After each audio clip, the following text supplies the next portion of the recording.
Hello everyone, আশা করি সবাই অনেক অনেক ভালো আছেন। স্বাগতম জানাচ্ছি নতুন আইটি লাইভ ক্লাসে। তো আজকের ক্লাসটা আমি একটু শেয়ার করে দিব। আমরা ঠিক টাইমে শুরু করে ফেলেছি, আমাদের 7টা বাজে শুরু করার কথা ছিল।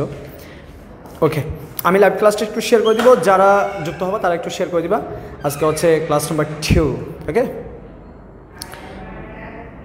সবাই যারা যারা যুক্ত হবে তারা একটু তোমাদের যেসব গ্রুপ আছে গ্রুপগুলোতে একটু শেয়ার করে দিবা, যাতে করে আমাদের স্টুডেন্ট যারা আছে তারা জানতে পারে ভালো মতো।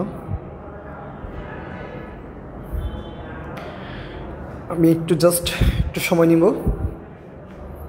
সময়টা নিয়ে তোমাদের ক্লাসটা শুরু করে দিব।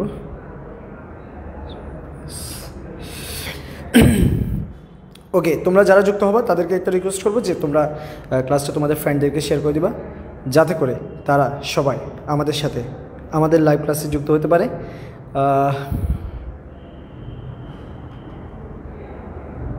ওকে, আমি আমারগুলো শেয়ার করে দিয়েছি, তোমরা তোমাদেরগুলো শেয়ার করে দিবা।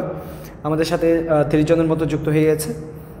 তো যারা যারা যুক্ত হবে সবাই একটু বন্ধুদের একটু শেয়ার করে জানা দিবা আর কি, ঠিক আছে? তো আজকের ক্লাসটা একটু ইম্পর্ট্যান্ট এবং এটা একটু লং হবে, কারণ হচ্ছে আজকের ক্লাসটা তোমাদের অনেক কাজে আসবে। আজকের ক্লাস থেকে তোমার পরীক্ষায় অনেকগুলো প্রশ্ন আসার সম্ভাবনা আছে কিন্তু, তো এই জন্য তোমরা ক্লাসটা একটু সবাই শেয়ার করে দিবা, ঠিক আছে?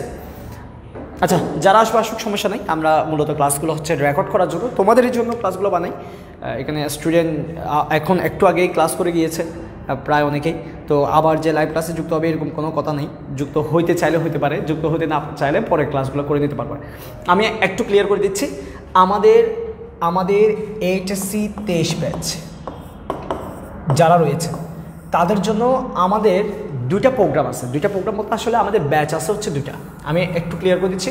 অনেকেই আমাদেরকে মেসেজ করতেছে, গ্রুপে মেসেজ দিচ্ছে এবং বিভিন্ন জায়গা থেকে মেসেজগুলো আসতেছে।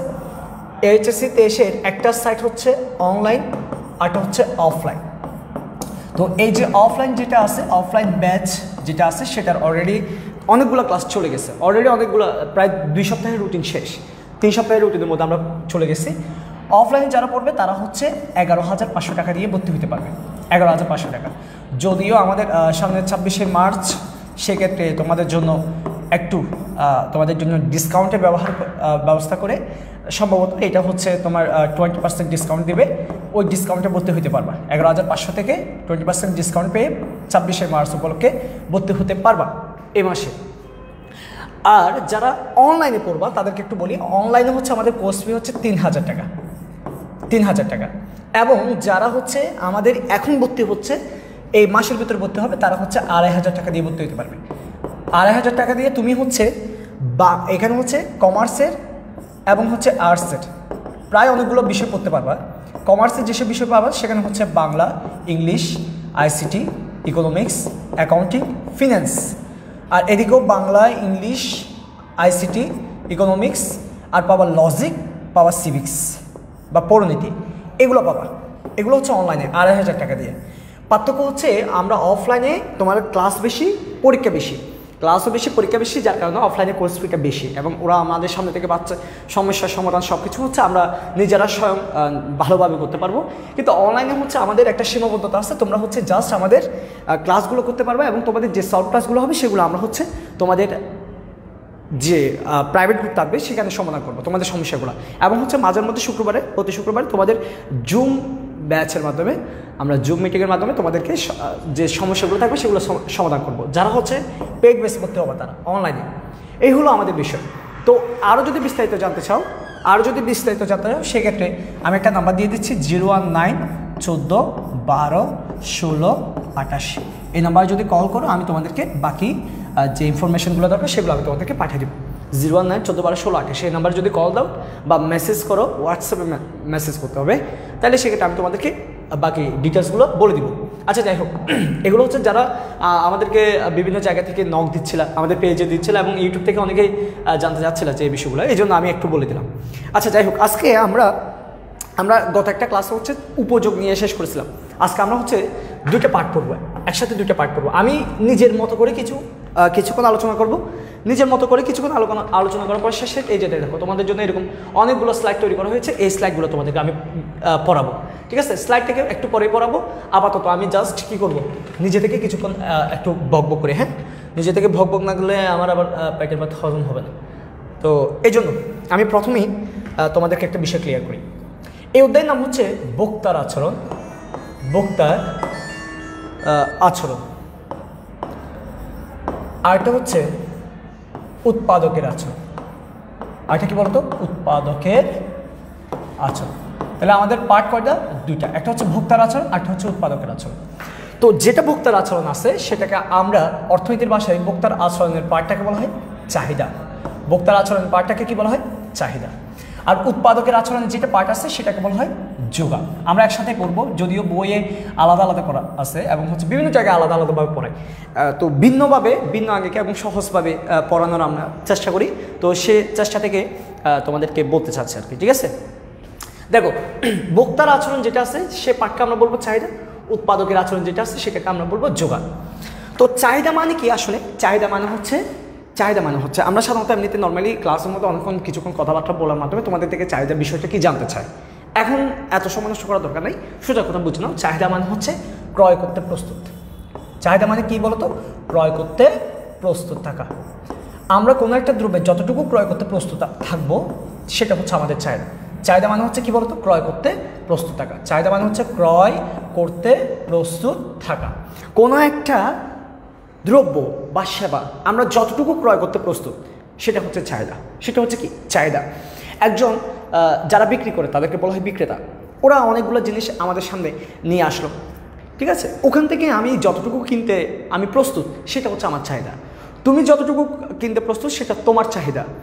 আরেকজন যতটুকু কিনতে প্রস্তুত সেটা হচ্ছে তার চাহিদা। এবার আমার তোমার সবার মিলে যেটা হয় সেটা হচ্ছে সামগ্রিক চাহিদা, ঠিক আছে। আমরা যতটুকু কিনতে প্রস্তুত সেটা হচ্ছে আমাদের চাহিদা। এখন শুধু যে ক্রয় করতে প্রস্তুত তাকে চাহিদা বলে এভাবে বললে হবে না। চাহিদাকে যখন সংজ্ঞায়িত করতে যাবো তখন আমাদেরকে চাহিদার 3টা শর্ত মেনটেন করতে হয়। চাহিদার কয়টা শর্ত মেনটেন করতে হবে? 3টা শর্ত। এই শর্তগুলো কি কি?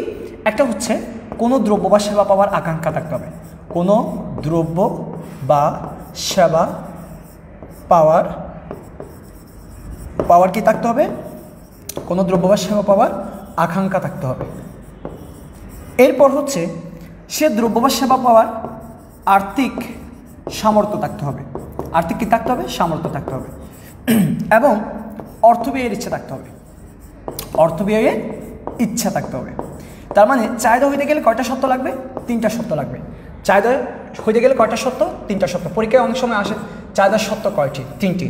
চাহিদার শর্ত কয়টি? 3টি। প্রথমটা বলছি আকাঙ্ক্ষা থাকতে হবে। প্রথমটা কি বলছি? আকাঙ্ক্ষা থাকতে হবে।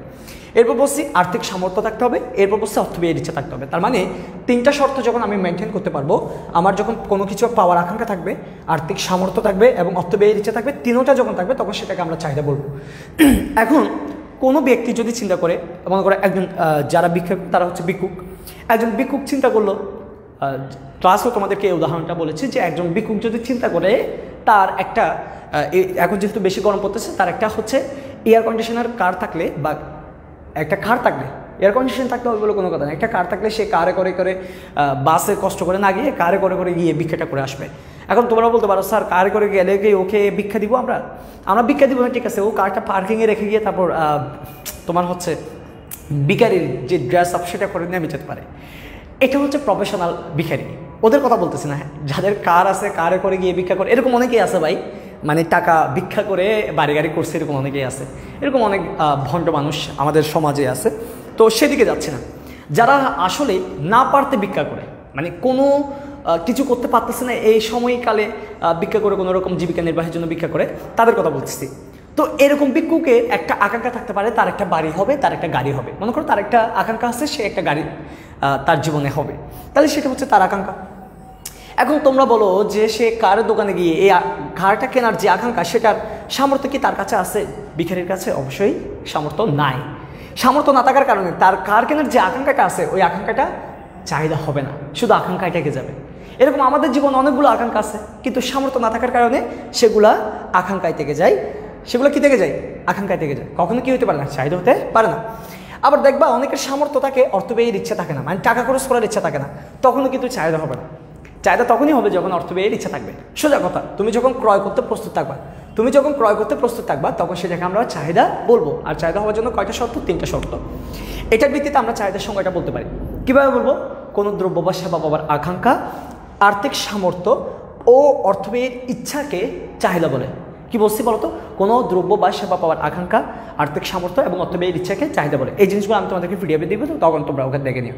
সোজা কথা বুঝে নাও, এই 3টা শর্ত একটা সংজ্ঞার ভিতরে রেখে আমরা যখন সেটাকে একটু মডিফাই করে বলে দিব, তখন সেটা চাহিদা হয়ে যাবে। যেমন আমি বলছি, কোনো দ্রব্য বা সেবা পাওয়ার আকাঙ্ক্ষা, আর্থিক সামর্থ্য ও অর্থ ব্যয়ের ইচ্ছাকে কি বলে? চাহিদা বলে। ঠিক আছে, এই জিনিসটা আমাদেরকে মাথার মধ্যে রাখতে হবে। পরীক্ষা যদি আসে চাহিদা কাকে বলে, তখন আমরা এভাবে লিখবো। আর আমি বলেছি চাহিদা মানে সোজা বাংলা ভাষায় কি বুঝবো? চাহিদা বাংলা ভাষায় বুঝবো হচ্ছে ক্রয় করতে প্রস্তুত। কি বলছো বলতো? ক্রয় করতে প্রস্তুত। আর যারা ক্রয় করতে প্রস্তুত থাকে তাদেরকে বলা হয় ক্রেতা। তাদেরকে বলা হয় কি বলতো? ক্রেতা। আর ক্রেতারাই মূলত কি বলতো? ভোক্তা। যারা ক্রয় করে তারা ভোগ করবে। তবে এখানে একটু ডিফারেন্ট মতামত আছে, সেক্ষেত্রে আমরা যাচ্ছি না। ক্রেতা যে ভোক্তা হবে বা ভোক্তা যে ক্রেতা হবে, এখানের মধ্যে একটু তফাৎ আছে ক্রেতা আর ভোক্তার মধ্যে। ওই তফাতে যাচ্ছে না, সোজা কথা বাংলা ভাষা আপাতত বুঝি যে ক্রয় করতে প্রস্তুত থাকা মানে হচ্ছে চাহিদা। আর যারা ক্রয় করতে প্রস্তুত থাকবে তাদেরকে কি বলবো? ক্রেতা। এবার এটার বিপরীতে যে আছে সে হচ্ছে যোগান। তাহলে চাহিদার বিপরীতকে যোগান, চাহিদার বিপরীত শক্তিকে যোগান। তাহলে এটা যদি ক্রয় করতে প্রস্তুত হয়, বলো, এটা যদি ক্রয় করতে প্রস্তুত হয়, তাহলে যোগান মানে কি? যোগান মানে হচ্ছে বিক্রয় করতে প্রস্তুত। যোগান মানে কি? বিক্রয় করতে প্রস্তুত। তাহলে চাহিদা মানে হচ্ছে ক্রয় করতে প্রস্তুত, আর যোগান মানে হচ্ছে বিক্রয় করতে প্রস্তুত। তাহলে এই কথাটা আমাদের মাথার মধ্যে রাখতে হবে। চাহিদা মানে ক্রয় করতে প্রস্তুত, আর যোগান মানে হচ্ছে বিক্রয় করতে প্রস্তুত। তাহলে ক্রয় করতে প্রস্তুত কারা? ক্রেতারা।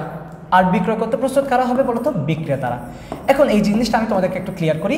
বিক্রেতা, আমরা সাধারণত কোনো একটা জিনিস যাদের কাছ থেকে ক্রয় করি, কোনো একটা দ্রব্য আমরা যাদের কাছ থেকে সরাসরি ক্রয় করি, তাদেরকে আমরা বিক্রেতা বলি। আসলে তারা কিন্তু বিক্রেতা না, তারা হচ্ছে দোকানদার। মনে করো তুমি যে দোকান থেকে জিনিসগুলো কিনো, তাদেরকে আমরা বলবো দোকানদার। কি বলবো বলতো? দোকানদার। বা তারা হচ্ছে সেবাদানকারী। তারা কি বলতো? সেবাদানকারী। তাদেরকে বিক্রেতা বলা যাবে না। কেন বিক্রেতা বলা যাবে না? ভাই শুনো, কেন বিক্রেতা বলা যাবে না? কারণ অর্থনীতিতে বলা হচ্ছে বিক্রেতা হচ্ছে সে যে উৎপাদন করবে। বিক্রেতা হচ্ছে সেই যে হচ্ছে উৎপাদক। বিক্রেতা মানে কি? উৎপাদক, যে উৎপাদন করবে। ধরে নাও আমার কাছে এই যে মোবাইলটা, এই মোবাইলটা মনে করো আমি একটা দোকান থেকে কিনলাম। ঠিক আছে, একটা দোকান থেকে কিনলাম, আর ওই দোকানদারকে আমি বলি বিক্রেতা বলি। বলি যে ও হচ্ছে আমার বিক্রেতা, কিন্তু বিক্রেতা বলা যাবে না, ওকে বলতে হবে দোকানদার। কি বল? আর যদি অন্য কিছু বলতে হয় তখন বলতে হবে সেবাদানকারী। ও কিন্তু বিক্রেতা না, ও হচ্ছে সেবাদানকারী। ও আমাকে কি করছে? এই কোম্পানি থেকে মোবাইলটা নিয়ে এসে আমাকে খুব আমার জীবনে যাতে কষ্ট না হয়, আমাকে যাতে ওর কাছে যেতে না হয়, ও আমার আশেপাশে থেকে ও আমাকে একটু সেবা দিচ্ছে, মানে সহজ করে দিচ্ছে আমার জীবনটাকে। জীবন সহজ করা মানে হচ্ছে সেবা। ঠিক আছে, তো এই যে পণ্যটা, এটা হচ্ছে নোকিয়া কোম্পানির একটা তোমার হচ্ছে পণ্য। তার মানে এই পণ্যের বিক্রেতা হচ্ছে নোকিয়া কোম্পানি, কারণ নোকিয়া কোম্পানি কিন্তু এই উৎপাদনকারী, আর যে উৎপাদন করছে সেই বিক্রেতা। কিন্তু আমি এটা মনে করো আমি চট্টগ্রামে থাকি, আমার চট্টগ্রামে নিউ মার্কেট থেকে আমি এই মোবাইলটা নিলাম। এই মোবাইলটা যদি আমি চট্টগ্রামে নিউ মার্কেট যে দোকান থেকে নিছি, সে হচ্ছে দোকানদার বা সেবাদানকারী, সে কিন্তু বিক্রেতা না। বিক্রেতা হচ্ছে কে? Nokia company. একইভাবে তুমি তোমার হাতের যে কলমটা দেখতে পাচ্ছ, ওই কলমটা হয়তো তুমি তোমার চাচার দোকান, খালার দোকান, বা আমরা স্বাভাবিকভাবে কাউকে না চিনলে মামা বলি, কোনো একটা মামার দোকান থেকে কিনছো, ওই মামা কিন্তু বিক্রেতা না, ওই মামা হচ্ছে সেবাদানকারী। তাহলে বিক্রেতাকে ওই কলমের গায়ের উপর একটা কোম্পানির নাম লেখা আছে, দেখো ওই কোম্পানিটা হচ্ছে তোমার বিক্রেতা অথবা কি উৎপাদক। আর আমরা অর্থনীতিতে বিক্রেতা বলতে শুধু তাকেই বুঝবো। আর যাদের থেকে আমরা স্বাভাবিকভাবে পণ্যটা কিনি তাদেরকে কি বলবো? সেবাদানকারী। এই কথাটা একটু মনে রাখবা। তাহলে বিক্রেতা মানে হচ্ছে উৎপাদক বা সেবাদানকারী। আচ্ছা যাই হোক, যে কথাটা বলতে যাচ্ছি, তাহলে চাহিদা মানে হচ্ছে ক্রয় করতে প্রস্তুত। চাহিদা মানে হচ্ছে ক্রয় করতে প্রস্তুত। আর যোগান মানে হচ্ছে বিক্রয় করতে প্রস্তুত। ক্রয় করতে প্রস্তুত থাকবে কারা? ক্রেতারা। আর বিক্রয় করতে প্রস্তুত থাকবে কারা? বিক্রেতারা। এখন দেখো, বিক্রেতারা তো বিক্রি করতে প্রস্তুত, বুঝতাম, ঠিক আছে। বিক্রেতারা বিক্রি করতে প্রস্তুত থাকে কোন জায়গা থেকে? তাদের উৎপাদিত পণ্য যেখানে হচ্ছে মজুত করা বিক্রয়যোগ্য থাকে, যেগুলো কি থাকে বলতো? বিক্রয়যোগ্য থাকে। তাহলে বিক্রেতারা বিক্রয় করবে কোথায় থেকে? বিক্রয়যোগ্য পণ্য থেকে। বিক্রেতারা বিক্রয় করবে কোথায় থেকে? বিক্রয়যোগ্য পণ্য থেকে, বিক্রয়যোগ্য পরিমাণ থেকে। বিক্রয়যোগ্য পরিমাণ মানে কি? আমি একটু বুঝাচ্ছি, একটু বোঝার চেষ্টা করো। মনে করো আমার একটা ফার্ম আছে, আমি হচ্ছে উৎপাদনকারী। আমার ফার্মে আমি হচ্ছে 10টা শার্ট সেলাই করলাম। কয়টা শার্ট সেলাই করলাম? 10টা। তার মধ্যে আমার কাছে 2টা শার্ট আমার খুব ভালো লেগে এসেছে, তাহলে 2টা শার্ট আমি আমার কাছে রেখে দিলাম। তাহলে আমার কাছে আর আছে কত 8টা শার্ট। এই 8টা শার্ট আমি আর ফেলাই দিব না, এই 8টা শার্ট হচ্ছে আমার কি বলতো বিক্রয়যোগ্য পরিমাণ। তাহলে এই 8টা শার্ট হচ্ছে আমার বিক্রয়যোগ্য পরিমাণ, আর এই 8টা শার্ট আমার কাছে আছে।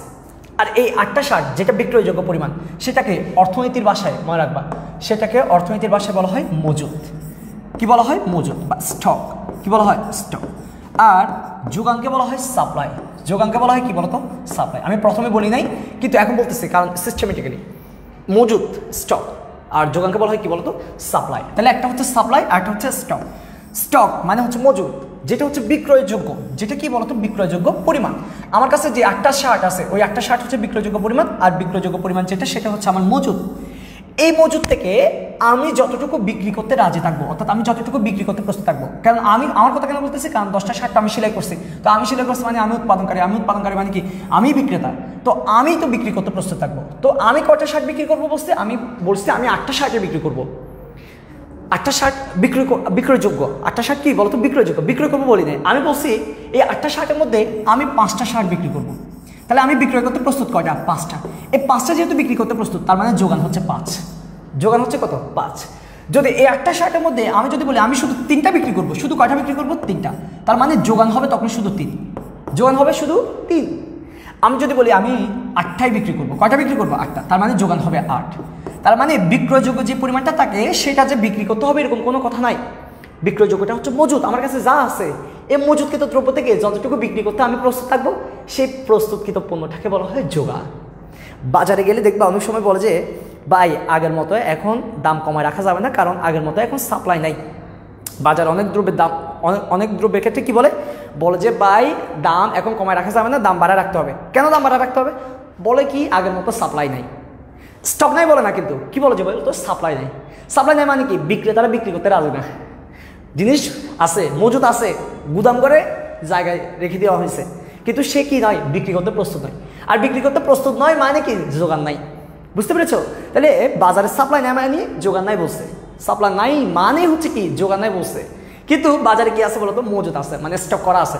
বলে যে মাল স্টক করা আছে, বাট কি নাই? সাপ্লাই নাই। স্টকের কথাটা বলে না। কেন? কারণ স্টকের কথা বলে তো মানুষ মারি দড়ি লই আসবে ভাই, তো এই জন্য স্টকের কথা বলে না। বলে যে ভাই বাজার আগের মতো সাপ্লাই নেই, মানে বিক্রি করতে রাজি না বিক্রেতারা। কেন? কারণ ওরা চুপ মারি বসে থাকে। কেন চুপ মেরে বসে থাকে? কারণ যখন দ্রব্যের দাম বাড়বে তখন তারা বিক্রি করবে, এখন তারা বিক্রি করতে রাজি না। কারণ ওরা বসে আছে কেন? বাজারে যখন সাপ্লাই বন্ধ হয়ে যাবে তখন যোগানটা কমে যাবে, আর চাহিদা তো বেড়ে যাবে। চাহিদা বাড়লে মানুষ তো তোমার হচ্ছে দ্রব্যের জন্য হা হতাশ করবে। এখন দ্রব্যের যখন হা হতাশ করবে তখন বিক্রেতারা দাম বাড়ায় দিয়ে সুন্দর করে বিক্রি করতে প্রস্তুত থাকবে। তার মানে আমার কাছে বিক্রয়যোগ্য থাকলে যে যোগান তা না, বিক্রয়যোগ্য পণ্য থেকে যেটা বিক্রি করতে প্রস্তুত সেটা হচ্ছে যোগান। এই জিনিসটা একটু পার্থক্য বুঝবা। পরীক্ষা অনেক সময় আসে মজুদ ও যোগান এক নয়, ব্যাখ্যা করো। পরীক্ষা অনেক সময় আসে কি বলতো? মজুদ ও যোগান এক নয়, ব্যাখ্যা করো। এই কথাটা আসে পরীক্ষায়। আচ্ছা, আমরা তাহলে এতটুকু বলতে পারবো ইনশাল্লাহ। তাহলে আমি তোমাকে এবার এতক্ষণ যে আলোচনা করছি, প্রায় কয়েক মিনিটের মতো আলোচনা করে ফেলছি, এই আলোচনা থেকে আমি তোমাকে শুধু একটা কথা বলবো। এই আলোচনা থেকে শুধু একটা কথা বলবো, তুমি শুধু একটা কথা মনে রাখো, চাহিদা মানে হচ্ছে ক্রয় করতে প্রস্তুত, চাহিদা মানে ক্রয় করতে প্রস্তুত, আর যোগান মানে হচ্ছে বিক্রয় করতে প্রস্তুত। আমি এখানে একটা কথা বলে দিই যে তোমাদেরকে আমি তো স্লাইড দিব, বুঝছো? স্লাইডের মধ্যে যতগুলো কথা লেখা থাকবে একটা কথাও বাদ দেবে না, প্রত্যেকটা কথা মুখস্থ করবা। এই যে ক্রয় করতে, কোনো দ্রব্যে যে পরিমাণ ক্রয় করতে প্রস্তুত থাকে তাকে চাহিদা বলে, এই কথাটা কিন্তু একজন অর্থনীতিবিদ বলছে, সে হচ্ছে বেনহাম। এগুলো মুখস্থ রাখতে হয়। অনেকে বলে যে অর্থনীতিবিদের কথাগুলো মুখস্থ রাখার দরকার নাই, আসলে সে মুখস্থ রাখতে পারে না, এই জন্য বলে এগুলো মুখস্থ রাখতে হয়, কারণ এগুলোই বলতে স্মার্টনেসটা থাকে। আমি অনেক বড় বড় ভাইদের দেখছি যে বলে যে ভাই এগুলো মুখস্থ করে কি লাভ, আজকে মুখস্থ করছো কালকে বলে যাবো। ভাই এমসিকিউ একটাতে দুম করে আটকে দেবে তোমাকে, যে কোনো দ্রব্যের ক্রয় করতে প্রস্তুত টাকা, এটাকে চাহিদা বলে। এটা কে কথাটা কে বলছে? এই কথাটা কে বলছে? এরকম দুম করে একটা দিয়ে বলবে যে এটা পারো নাই, তার মানে এটা বাদ পড়ে গেছে। এমসিকিউতে নাম্বার পাইলে এটা যে কত বড় প্লাস পয়েন্ট তুমি নিজেও কল্পনা করতে পারবে না। এমসিকিউ একটা ভুল মানে 1 নাম্বার বাদ চলে যাচ্ছে। সৃজনশীলে যতই লিখো ভাই, স্যারের চাইলে একটু নাম্বার কমায় রাখতে পারবে, কিন্তু এমসিকিউতে প্রত্যেকটা হচ্ছে গোট নাম্বার। আমরা ছোটোবেলায় আমাদেরকে বলতো যে গোট নাম্বার পাইতে হবে। গোট মানে কি? একদম পারফেক্ট নাম্বার পাওয়া হচ্ছে কোথায়? এমসিকিউতে। দাগাবা ঠিকঠাক নাম্বার পেয়ে যাবে, এই জন্য এমসিকিউ ভুল করা যাবে না। এমসিকিউ কিন্তু র্যাঙ্কিং বাড়াতে অনেক সহযোগিতা করে। তো এগুলোতে কি অনেকগুলো যে এমসিকিউ আসতে পারে সেগুলো ওদের স্লাইডে আমি তোমাদেরকে দিয়ে দিব, ওগুলো নিয়ে ফেরা খাইতে হবে না। আপাতত এতটুকু মুখস্থ করো যে চাহিদা মানে হচ্ছে ক্রয় করতে প্রস্তুত। চাহিদা মানে কি ক্রয় করতে প্রস্তুত, আর যোগান মানে হচ্ছে কি বিক্রয় করতে প্রস্তুত। এই কথাটা মুখস্থ রাখো, শুধু এই কথাটা মুখস্থ রাখো। তাহলে চাহিদা মানে ক্রয় করতে প্রস্তুত, যোগান মানে বিক্রয় করতে প্রস্তুত। আমি যেগুলো লিখেছি ওগুলো লিখতে হবে বলে কোনো কথা নেই, এগুলো আমাদের পরবর্তীতে কাজে আসলেও আসতে পারে, তবে এখন লেখার দরকার নেই, আমি তোমাদেরকে এটা স্লাইডে দিয়ে দেবো। তাহলে আমি শুধু আবার একটু লিখি, যে আমরা এক পাশে লিখলাম চাহিদা, চাহিদাকে আমরা বলি ডিমান্ড। হ্যাঁ, চাহিদাকে আমরা কি বলি বলতো, ডিমান্ড। আর পাশে কি বলতো, যোগান। যোগানকে আমরা বলবো কি বলছে, সাপ্লাই। একটা সাপ্লাই, একটা হচ্ছে স্টক, মাথার মধ্যে রাখিও। তাহলে দেখো চাহিদা মানে যোগান, আর যোগান মানে হচ্ছে সাপ্লাই। চাহিদা মানে কি মনে রাখতে বলছি, চাহিদা মানে মনে রাখতে বলছি হচ্ছে ক্রয় করতে প্রস্তুত। চাহিদা মানে কি ক্রয় করতে প্রস্তুত। আর যোগান মানে কি মনে রাখতে বলছি, বিক্রয় করতে প্রস্তুত।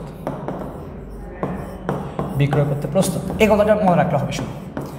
তাহলে এখন দেখো, আমরা যখন পোশাক কিনতে যাই, কি কিনতে যাই, পোশাক কিনতে যাই, তখন আমরা একসাথে দেখবার 4-5টা পোশাক কিনি। যখন পোশাক কিনতে যাব কোনো একটা অনুষ্ঠানের ক্ষেত্রে বা এমনিতে নর্মালি যখন পোশাক কিনি, কাপড় চোপড় কিনি, তখন সেক্ষেত্রে আমরা দেখি 4-5টা একসাথে পোশাক আমরা ক্রয় করি।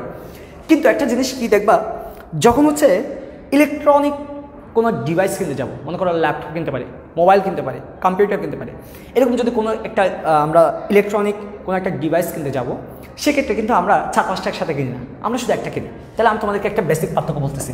তুমি মনে করো মোবাইল কিনতে যাচ্ছ, কিন্তু মোবাইল কিনতেছো একটা, আর যখন কাপড় কিনতেছো তখন কাপড় কিনতেছো মনে করো 5টা। তাহলে এই যে কাপড় কিনতেছো 5টা, মানে তুমি ক্রয় করতে প্রস্তুত। তুমি কি বলো তো, ক্রয় করতে প্রস্তুত। কাপড় কয়টা, 5টা, কিন্তু মোবাইল কয়টা, একটা। এটা 5টা কিনতেছো, কিন্তু এটা 5টা কিনতেছো না কেন? তার প্রধান কারণ হচ্ছে দাম। তার প্রধান কারণ কি বলতো, দাম। কারণ একটা মোবাইলের দাম দিয়ে তুমি 10-12টা পোশাক কিনতে পারবা। একটা মোবাইলের দাম দিয়ে 10-12টা পোশাক কিনতে পারবা। একটা মোবাইলের দাম দিয়ে 10-12টা কি কেনা যাবে, ভালো মানের পোশাক কেনা যাবে। তো এই কারণে দেখো, এটা কিনতেছো একটা, কিন্তু এটা কিনতেছো তোমার হচ্ছে 5টা। তার মানে তোমার একটা জিনিস কতটুকু ক্রয় করতে প্রস্তুত থাকবা, অর্থাৎ ক্রয় করতে প্রস্তুত না বলে, এত বড় কথা না বলে আমরা শুধু চাহিদা বলি, কিন্তু মনে মনে রাখবা চাহিদা মানে হচ্ছে ক্রয় করতে প্রস্তুত।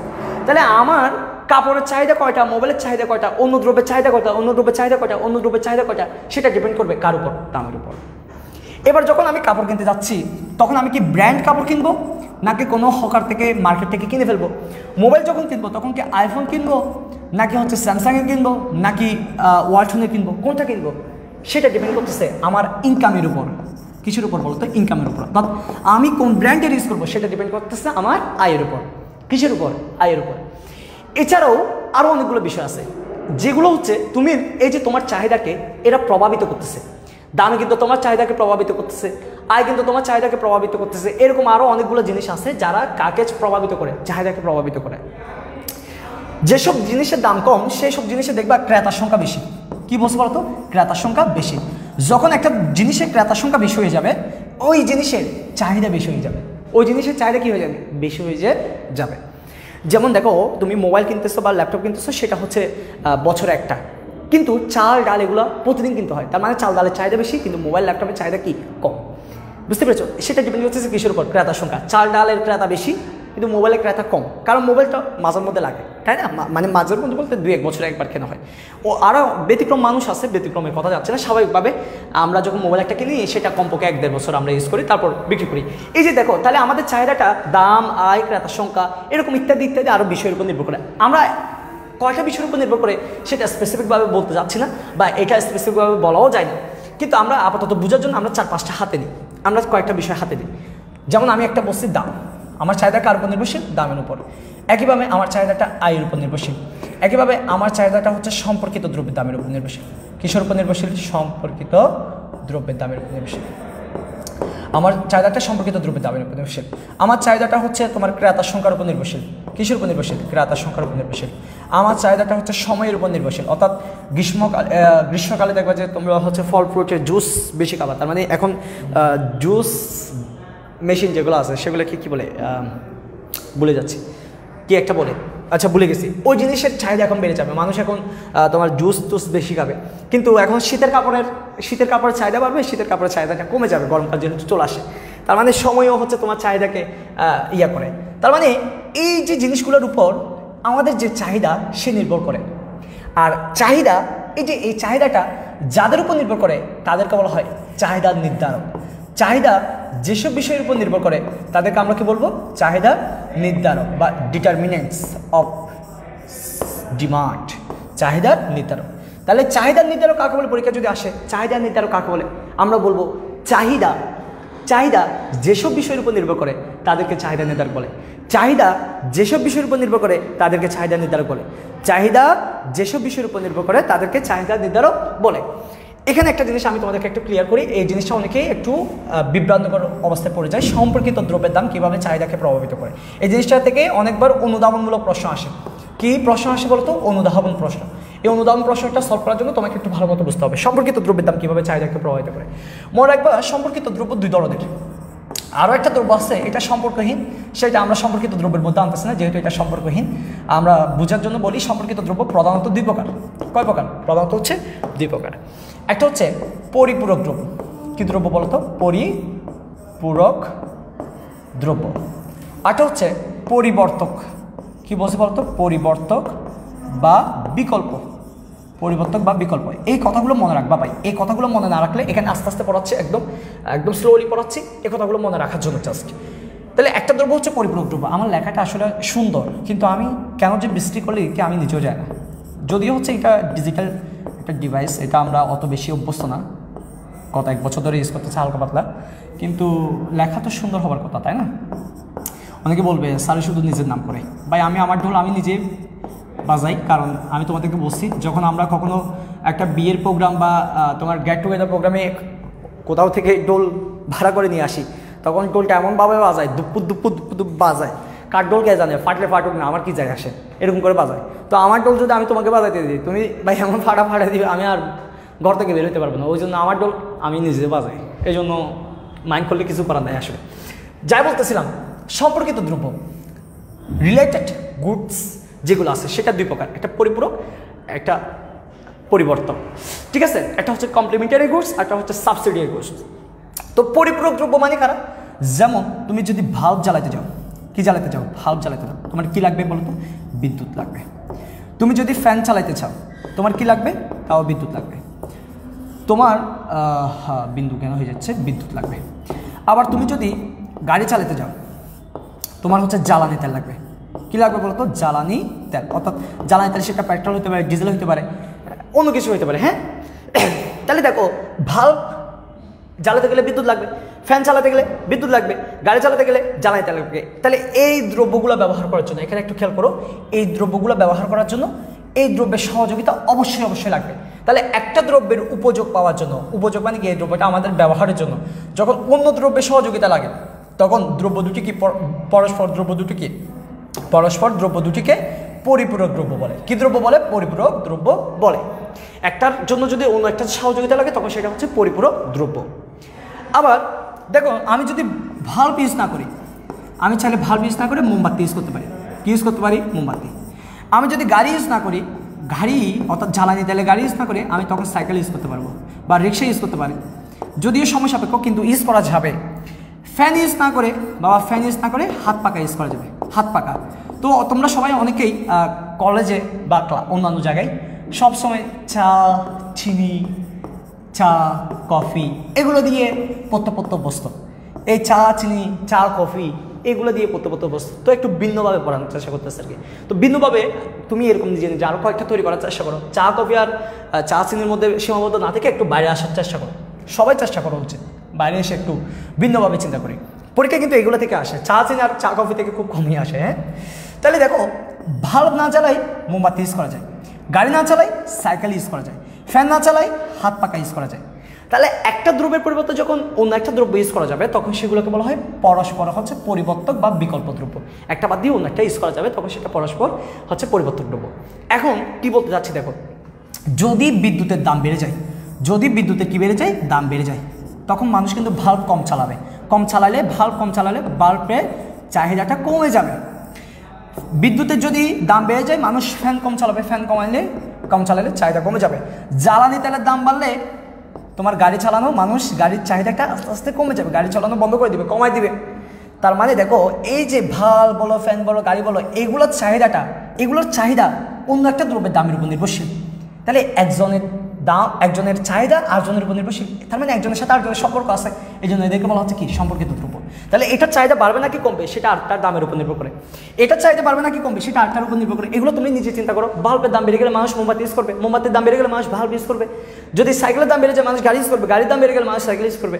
আবার হাত পাকার দাম বেড়ে গেলে মানুষ ফ্যান ইউজ করবে, দাম বেড়ে গেলে মানুষ হাত পাকা ইউজ করবে। এই যে চাহিদা বাড়া বা কমা সেটা যখন অন্য একটা দ্রব্যের সাথে সম্পর্ক, তখন সেটাকে বলা হচ্ছে সম্পর্কিত দ্রব্য। তার মানে আমাদের চাহিদাটাও কিন্তু সম্পর্কিত দ্রব্যের উপর নির্ভরশীল। তো পরীক্ষায় আসে জ্বালানির দাম বৃদ্ধি পেলে, জ্বালানি তেলের দাম বৃদ্ধি পেলে গাড়ির চাহিদার কীরূপ পরিবর্তন হবে ব্যাখ্যা করো, মানে এগুলো থেকে আসে আর কি। ঠিক আছে, ওগুলো একটু তোমাদের চুদুরবুদুর করে লিখতে হবে। চুদুরবুদুর বলতে আসলে ভালোভাবে সুন্দরভাবে লিখতে হবে, হ্যাঁ, চাপাবাজি করলে হবে না, এখানে উল্টাপাল্টা লিখলে হবে না, একটু বুঝিয়ে বলতে হবে। তোমরা নিজেরা বই পড়লে কিছুটা বুঝে যাবো, এবং আমরা তোমাদেরকে চেষ্টা করতেছি অনেক সুন্দর করে এই জিনিসগুলো বলার জন্য। তোমরা যদি আমাদের ক্লাসগুলো ভালো মতো দেখো তাহলে হয়ে যাবে। আর একটু বলে দিচ্ছি, কালকে থেকে এরকম আর ফ্রি ক্লাস হবে না, কালকে থেকে আমরা প্রাইভেট গ্রুপে ক্লাসগুলো নেওয়া শুরু করে দিব। তো অনেকেই বাইরে থেকে আমাদের সাথে যুক্ত হয়েছে, তাদেরকে আমরা গ্রুপে অ্যাড করে ফেলছি। যারা আমাদের অলরেডি আমাদের ব্যাচে ভর্তি হয়ে গেছো, অফলাইন ব্যাচে ভর্তি হয়ে গেছো, তারা কী করবা, তারা হচ্ছে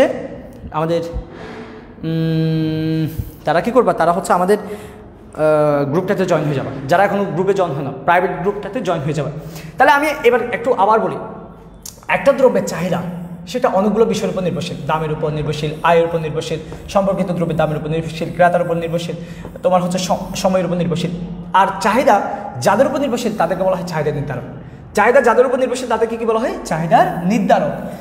একইভাবে যোগান সেও কিন্তু দামের উপর নির্ভর করে। যোগানটা কার উপর নির্ভর করে, দামের উপর। কারণ মানুষ যখন দাম বেশি দেয় তখন বিক্রেতারা বেশি বিক্রি করতে চায়, আবার যখন দাম কমায় দেয় বিক্রেতারা একটু কম বিক্রি করতে চায়। তার মানে বিক্রেতারা বিক্রি বেশি করবে নাকি কম করবে সেটা কার উপর নির্ভর করে, দামের উপর। বিক্রেতারা বেশি বিক্রি করবে নাকি কম বিক্রি করবে সেটা ডিপেন্ড করে উপকরণের দামের উপর। কিসের উপর, উপকরণের দাম, উপকরণের দামের উপর। ক্রেতারা কম বিক্রি করবে নাকি বেশি বিক্রি করবে সেটা ডিপেন্ড করে করের উপর। ক্রেতারা কম বিক্রি করবে নাকি বেশি বিক্রি করবে সেটা ডিপেন্ড করবে ভর্তুকির উপর। এরকম আরও অনেকগুলো আছে ভাই, এখানেও অনেকগুলো আছে, যে এখানে শেষ তা না, আরও অনেকগুলো আছে। তাহলে এই যে চাহিদা যাদের উপর নির্ভর করে তাদেরকে আমরা চাহিদা নির্ধারণ করছি, আর যোগান যাদের উপর নির্ভর করে তাদেরকে আমরা বলবো যোগান নির্ধারক। কি বলবো, যোগান নির্ধারক। তাহলে চাহিদা যাদের উপর নির্ভর করে তাদেরকে চাহিদা নির্ধারক বলে, আর যোগান যাদের উপর নির্ভর করে তাদেরকে যোগান নির্ধারক বলে। চাহিদা যাদের উপর নির্ভর করে তাদেরকে চাহিদা নির্ধারক বলে, যোগান যাদের উপর নির্ভর করে তাদেরকে যোগান নির্ধারক বলে। তো উপকরণের দাম কীভাবে যোগানকে প্রভাবিত করে, উপকরণের দাম কীভাবে যোগানকে প্রভাবিত করে? কোনো একটা উপকরণের দাম বেড়ে গেলে, কোনো একটা দ্রব্যের, মনে করো আমরা কলম যেটা ইউজ করতেছি, সেই কলমটা তৈরি করার জন্য কী কী উপকরণ লাগবে, কালি লাগবে, প্লাস্টিক লাগবে, আরও শ্রমিক লাগবে, হ্যাঁ, হাবিজাবি লাগবে। এগুলোর যদি দাম বেড়ে যায়, যারা বিক্রেতা আছে তারা তো এই জিনিসগুলো কম কিনবে, আর এগুলো যদি কম কিনে উৎপাদন কম হবে। উৎপাদন যদি কম হয় যোগানও কি হবে, যোগানও কমে যাবে। তাহলে যোগান বাড়বে নাকি কমবে সেটা ডিপেন্ড করতেছে কলমের যে উপকরণগুলো আছে এই উপকরণের দামের উপর। তাহলে উপকরণের দামও যোগানকে প্রভাবিত করে। একইভাবে যদি কর বেড়ে যায়, সরকারকে কর বেশি দিতে হয়, তখন বিক্রেতারা একটু কম উৎপাদন করে। কম উৎপাদন করলে যোগান কমে যাবে। তার মানে কর বেড়ে গেলে যোগান কমে যাবে, আর কর কমলে যোগান বেড়ে যাবে। কর মানে আমরা যেটা সরকারকে দিব, আর ভর্তুকি মানে সরকার যেটা আমাদেরকে দিবে। তাহলে সরকার যদি আমাদেরকে টাকা পয়সা দেয়, আমাদেরকে একটু সাপোর্ট দেয়, আমরা একটু বেশি বেশি উৎপাদন করব। আর যদি সরকার আমাদেরকে সাপোর্ট না দেয় তাহলে সেক্ষেত্রে আমরা একটু কম উৎপাদন করব। এটা হচ্ছে তোমার কি বলা যায়, ভর্তুকি। হ্যাঁ, তাহলে সোজা কথায় আসি, চাহিদা যাদের উপর নির্ভর করে তাদেরকে চাহিদা নির্ধারক বলে, যোগান যাদের উপর নির্ভর করে তাদেরকে যোগান নির্ধারক বলে। এবার এখান থেকে আমরা একটা জিনিসে যাচ্ছি, নতুন একটা জিনিসে যাচ্ছি। জিনিসটা যাওয়ার জন্য আমি কি করব, এই জিনিসটা একটু মুছে ফেলবো, মুছে কি করব, আমি আবার একটা দাগ দেব, আমি এখানে আবার একটু লিখব, এখানে হচ্ছে চাহিদা, একদিকে চাহিদা আর দিকে হচ্ছে এরা। এখান থেকে আমি সবাইকে লিখবো না, আমি শুধু দামকে লিখবো, আয়কে লিখবো, আর হচ্ছে সম্পর্কিত দ্রব্যের দামকে লিখবো, সম্পর্কিত দ্রব্যের দাম। তারপর হচ্ছে আর লেখার দরকার নেই। হ্যাঁ, এদিকে আমি যোগান লিখবো, আর এদিকে হচ্ছে আমি লিখবো হচ্ছে দাম, তারপর লিখবো কর, লিখবো ভর্তুকি, লিখবো উপকরণের দাম। এই হাবিজাবিগুলো লিখতে আসছে আর কি, ঠিক আছে, উপকরণের দাম। এখন আমি যদি তোমাদেরকে জিজ্ঞেস করি এরা কারা, দাম, আয়, সম্পর্কিত দ্রব্যের দাম, এরা কারা? বা দাম, কর, ভর্তুকি, উপকরণের দাম, এরা কারা? এগুলো কি তুমি ইয়াতে দিছো, ফার্স্ট ইয়ারে দিছো? দিছো ফার্স্ট ইয়ারে? দিও নাই, আমাকে একটু দাও। আচ্ছা আমাকে একটু দাও, তাড়াতাড়ি দাও, একটু জানাও তো দেখি, তোমরা যারা ক্লাস করতেছো তারা একটু জানো।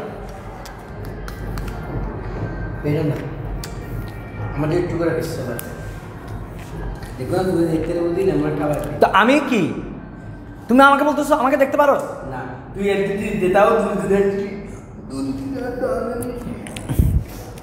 আমাকে বলতেছে আমি বলে খাওয়াই না, আমার থেকে খাই গাই।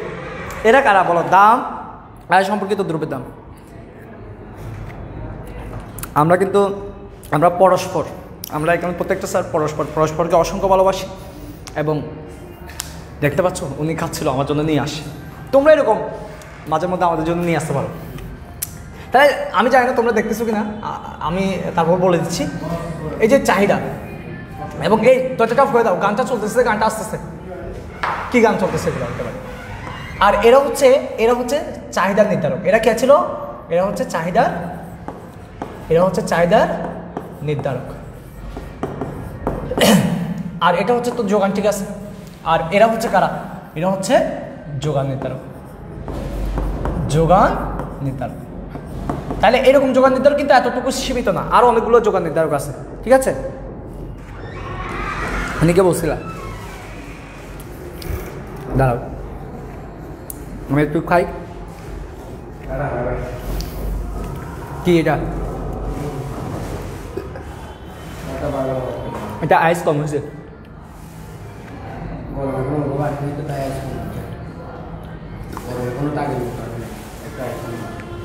না, ওরা একটু কমাই দিচ্ছে। দেখো, এটা চাহিদা, এগুলো চাহিদা নির্ধারক, এটা যোগানের নির্ধারক। এখন ঘটনাটা কি হচ্ছে দেখো, চাহিদা বাড়বে নাকি কমবে? চাহিদা বাড়বে নাকি কমবে সেটা ডিপেন্ড করতেছে দামের উপর, আয়ের উপর, সম্পর্কিত দ্রব্যের দামের উপর।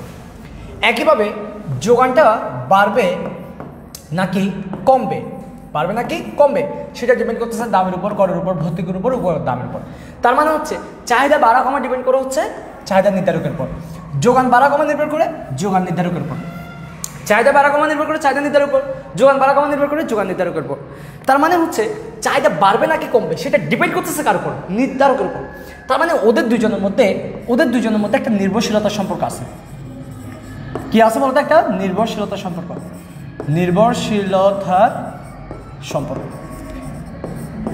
এবং এই নির্ভরশীলতার সম্পর্কের দেখো, এদের মধ্যে একটা নির্ভরশীলতার সম্পর্ক আছে। বাড়া কমা যেহেতু নির্ভর করতেছে, যোগান বাড়বে নাকি কমবে সেটা যোগান নির্ধারকের উপর নির্ভর করতেছে। তার মানে এখানেও একটা কি আছে বলতো? নির্ভরশীলতার সম্পর্ক আছে। এখন দেখো, তাহলে চাহিদা বাড়া কমা নির্ভর করে চাহিদা নির্ধারকের উপর, যোগান বাড়া কমা নির্ভর করে যোগান নির্ধারকের উপর। তার মানে একটা কি আছে বলতো? নির্ভরশীলতার সম্পর্ক। আর মনে রাখবা, যেখানে নির্ভরশীলতার সম্পর্ক থাকবে সেখানে যদি গাণিতিক প্রকাশ থাকে, সেখানে যদি একটা কি থাকে? গাণিতিক প্রকাশ। গাণিতিক বাংলাদেশে দেখছো ভুল করে ফেলছে। সমস্যা হচ্ছে এটা একটু গান টান শুনতেছে, ওদিকে আমার কানটা ওদিকে যাচ্ছে। এটা যদি একটা কি প্রকাশ থাকে? গাণিতিক প্রকাশ। আবার এখানে যে নির্ভরশীলতার সম্পর্ক আছে সেটার যদি একটা কি থাকে বলতো? একটা যদি গাণিতিক প্রকাশ থাকে, তখন এটার একটা সুন্দর নাম হয়। আর নামটা হচ্ছে অপেক্ষক। যদি নির্ভরশীলতার সম্পর্কে মনে রাখবা, যদি নির্ভরশীলতার সম্পর্কে গাণিতিক প্রকাশ থাকে তখন সেটাকে বলা হয় কি বলতো? অপেক্ষক। সেটা বলে কি? অপেক্ষক। যদি দেখো কোনোদিন নির্ভরশীলতা সম্পর্কের গাণিতিক প্রকাশ, তখন সেটাকে বলে অপেক্ষক। আর দেখো এখানে চাহিদার সাথে চাহিদা নির্ধারকের নির্ভরশীলতা সম্পর্কের গাণিতিক প্রকাশ, এটা হচ্ছে চাহিদা অপেক্ষক। এটা কি অপেক্ষক? চাহিদা অপেক্ষক। আর যদি যোগান এবং যোগান নির্ধারকের নির্ভরশীলতা সম্পর্কে গাণিতিক প্রকাশ হয় তখন সেটাকে বলা হবে যোগান অপেক্ষক। তাহলে দুই কথা, একটা হচ্ছে চাহিদা অপেক্ষক, আরেকটা হচ্ছে যোগান অপেক্ষক। তাহলে মনে রাখতে হবে, একটা হচ্ছে চাহিদা অপেক্ষক, একটা হচ্ছে যোগান অপেক্ষক। একটু সচেতন হয়ে মনে রাখতে হবে, একটা চাহিদা অপেক্ষক, একটা হচ্ছে কি? যোগান অপেক্ষক। তাহলে চাহিদা অপেক্ষক কোনটা? চাহিদা অপেক্ষক মানে হচ্ছে একটা গাণিতিক প্রকাশ। কিসের গাণিতিক প্রকাশ? নির্ভরশীলতার সম্পর্ক। কার নির্ভরশীলতার সম্পর্ক? চাহিদা এবং চাহিদা নির্ধারকের। কার চাহিদা এবং চাহিদা নির্ধারকের। কিন্তু তোমরা একটা পর একটা আনতেছো, কিন্তু গান এতগুলো আমার লাগবে 20 মিনিট। যাবো, চলো না, আমি কিছু নিব। আচ্ছা ঠিক আছে, যাও।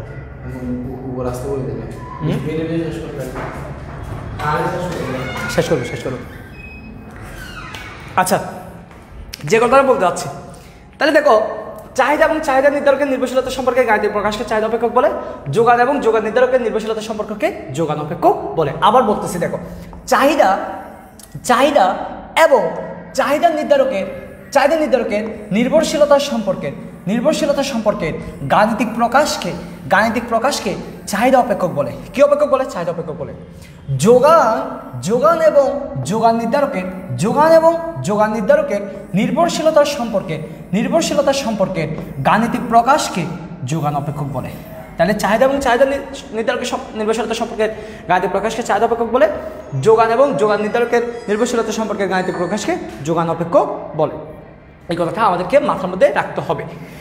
এখন কথা শুনো, এখানে যে একটা গাণিতিক প্রকাশের কথা বলতেছি, নির্ভরশীলতা সম্পর্কের গাণিতিক প্রকাশ, এখানেও যে একটা গাণিতিক প্রকাশ বলতেছি, সেটা কিভাবে প্রকাশ করতে হয় সেটা একটু শিখো।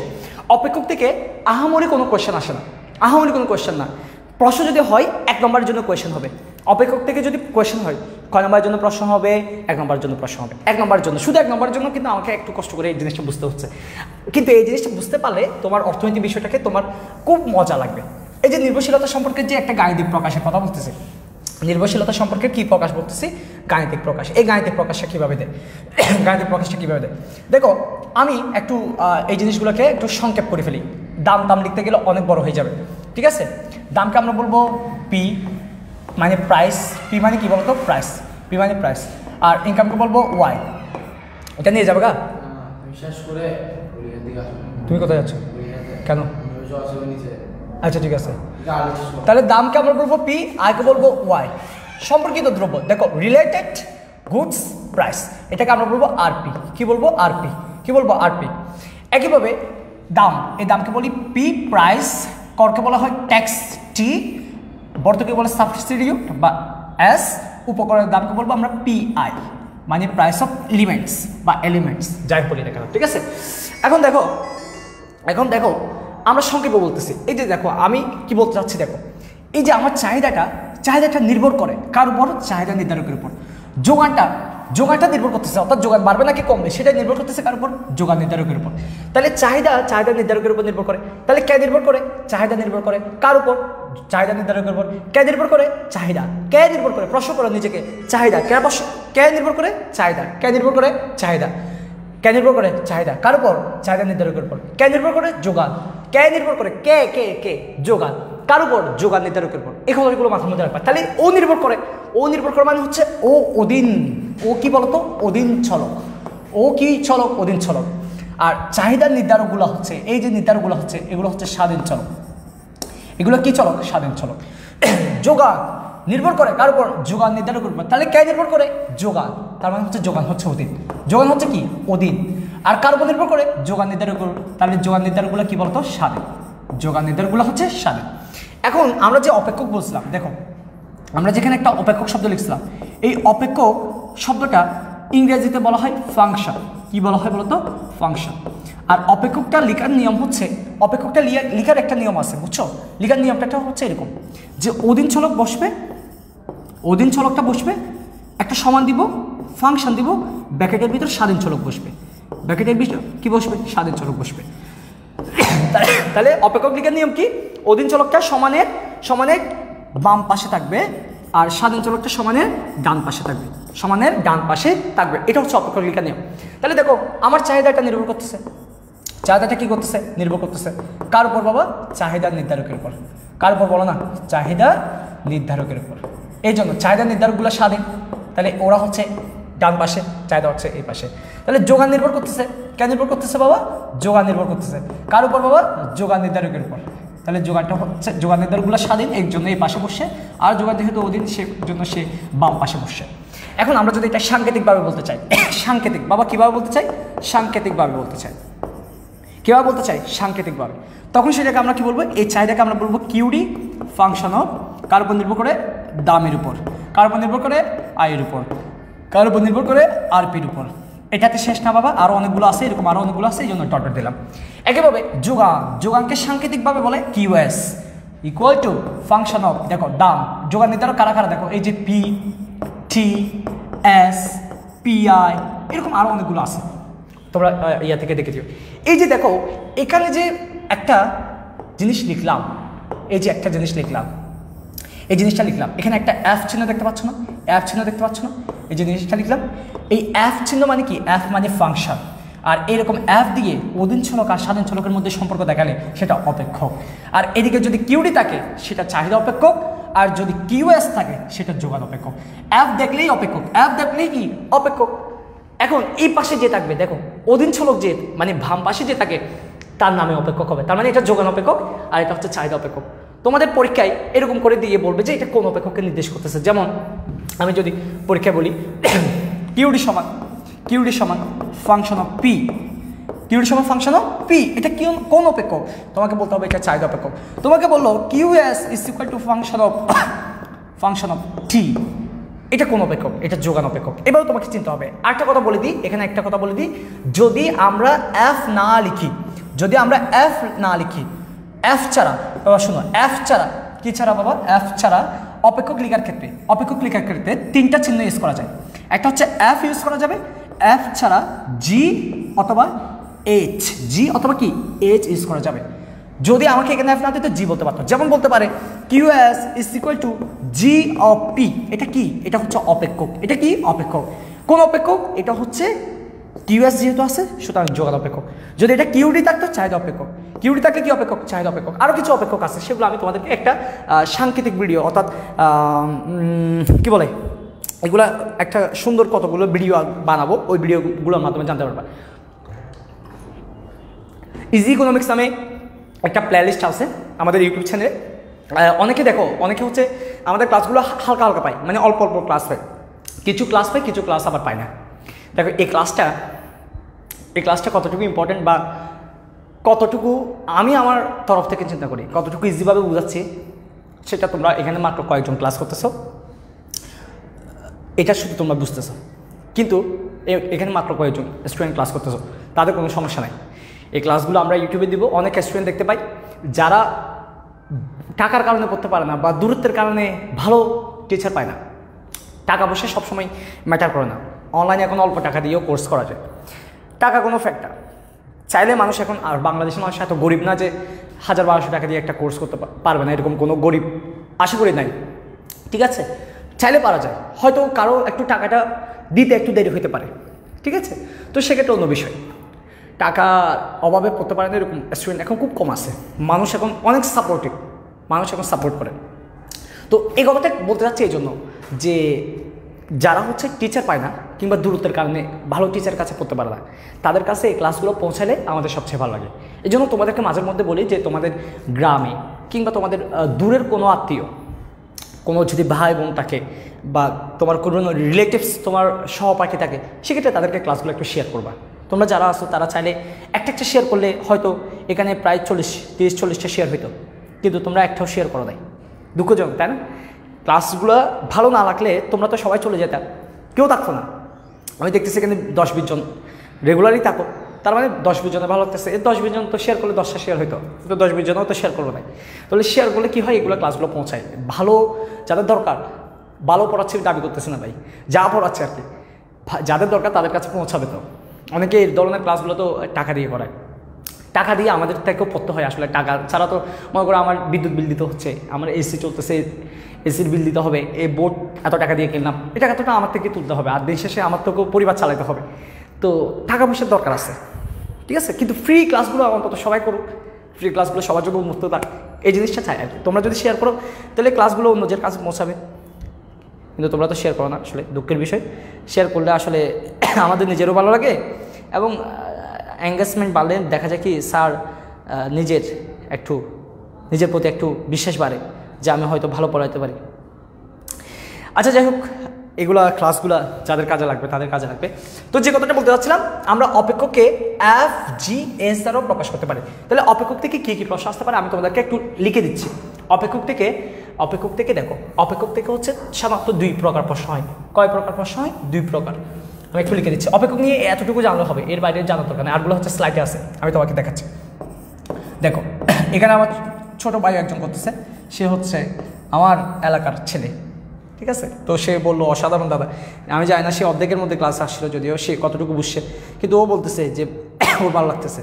ও কিন্তু গ্রাম থেকে দেখতেছে। হ্যাঁ, তো এরকম যারা আমার পরিচিত আছে তারাও জানতে পারবো অন্তত, এটাই চাই আর কি, সবাই একটু জানো। এই যে অপেক্ষক, এখান থেকে দুই প্রকার প্রশ্ন হয়, একটা হচ্ছে এমসিকিউ আর হচ্ছে জ্ঞানমূলক প্রশ্ন। বা তার মানে দেখা যাচ্ছে এমসিকিউ সেটাও 1 নম্বরের জন্য, জ্ঞানও সেটা কয় নম্বরের জন্য, 1 নম্বরের জন্য। তার মানে 1 নম্বরের জন্য অন্তত এটা জিনিসটা বোঝার দরকার। যদি জ্ঞানে আসে পরীক্ষা আসবে অপেক্ষক কাকে বলে, যদি জ্ঞান আসে পরীক্ষা আসবে কি অপেক্ষক কাকে বলে, পরীক্ষা আসবে চাহিদা অপেক্ষক কাকে বলে, পরীক্ষা আসবে যোগান অপেক্ষক কাকে বলে, এর বাইরে প্রশ্ন আসবে না। চাহিদা অপেক্ষক কাকে বলে, যোগান অপেক্ষক কাকে বলে।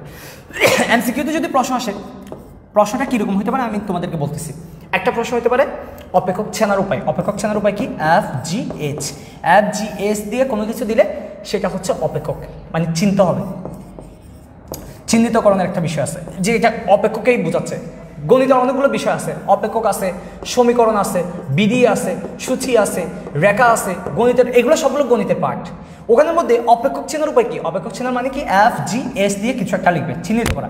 এবার আরেকটা প্রশ্ন হতে পারে যে কোন অপেক্ষককে বোঝাচ্ছে, কোন অপেক্ষক? এই যে কিউডি সমান ফাংশন অফ পি, এটা কোন অপেক্ষক? QS equal to function of P, এটা কোন অপেক্ষক? বা C is equal to function of Y, এটা কোন অপেক্ষক? আবার C is equal to function of Q, এটা আবার কোন অপেক্ষক? এই যে দেখো কনফিউজড, সি আবার এদিকে ওয়াই কিউ, এগুলো কনফিউজ করবে। S is equal to function of Y, এটা কোন অপেক্ষক? আর S is equal to function of P, এটা আবার কোন অপেক্ষক?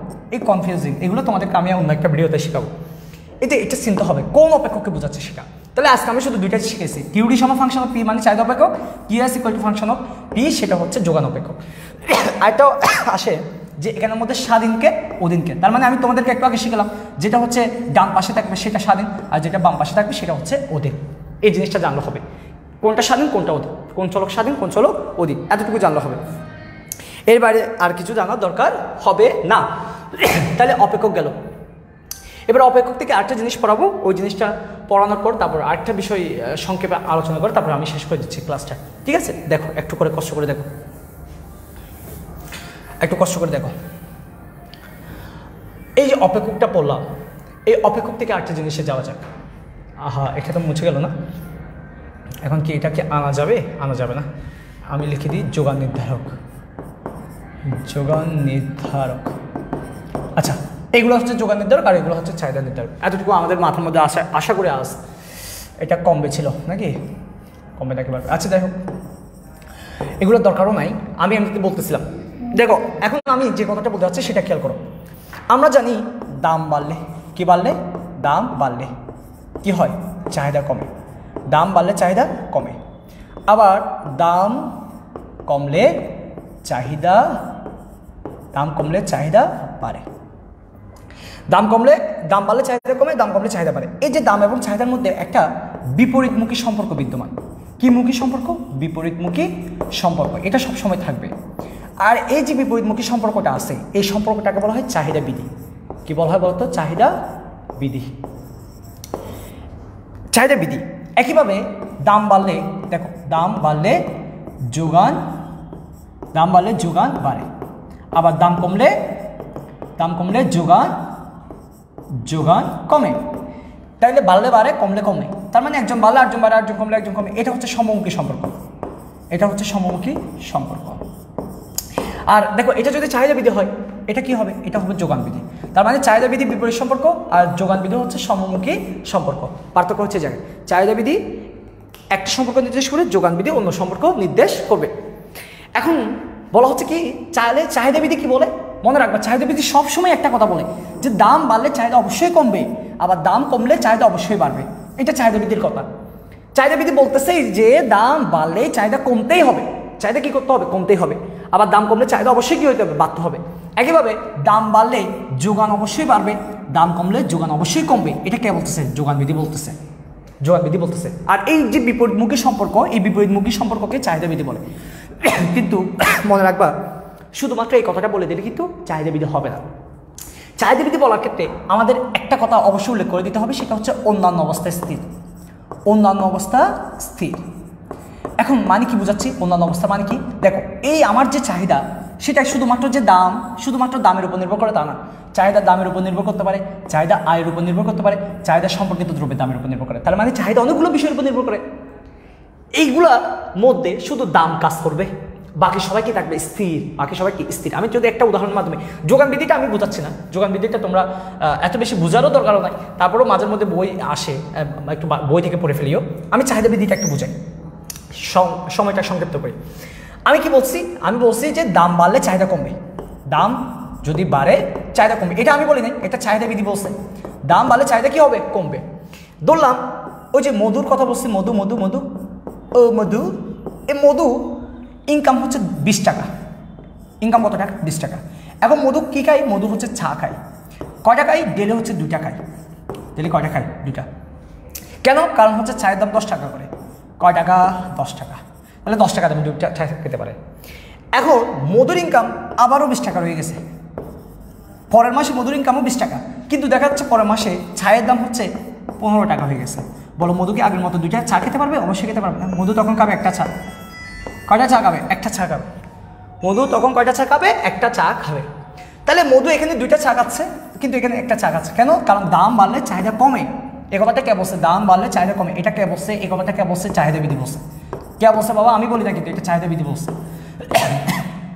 এখন ঘটনাটা অন্যভাবে চিন্তা করো, মধুর দাম, মধুর ইনকাম, মধুর যে ইনকাম সেটা 30 টাকা হয়ে গেছে। বলো মধু কি তখন কি তাও একটা খাবে, তখন কি তাও একটা খাবে, মধু তখন চা 2টা খাবে, কিন্তু দাম কত টাকা, 15 টাকা। তাহলে 15 টাকা দামে সে কয় টাকা দিতে পারতেছে, 2টা। তাহলে আমাকে বলছিল কি, দাম বাড়লে 10 টাকা থেকে 15 টাকা হলে চাহিদা কমবে, কই চাহিদা তো কমে না, আগের মতো রয়ে গেছে। তাহলে চাহিদা বিধি কি সবসময় কার্যকর, সবসময় কার্যকর না। কখন কার্যকর না, যখন কি হবে, এই যে আয়টা পরিবর্তন হয়ে গেছে, আয় কি হয়ে গেছে, পরিবর্তন। তাহলে যদি আয় পরিবর্তন হয়, চাহিদা বিধি তো আর কার্যকর থাকবে না। আয় যদি পরিবর্তন হয়, তখন চাহিদা বিধি কি কার্যকর থাকবে না।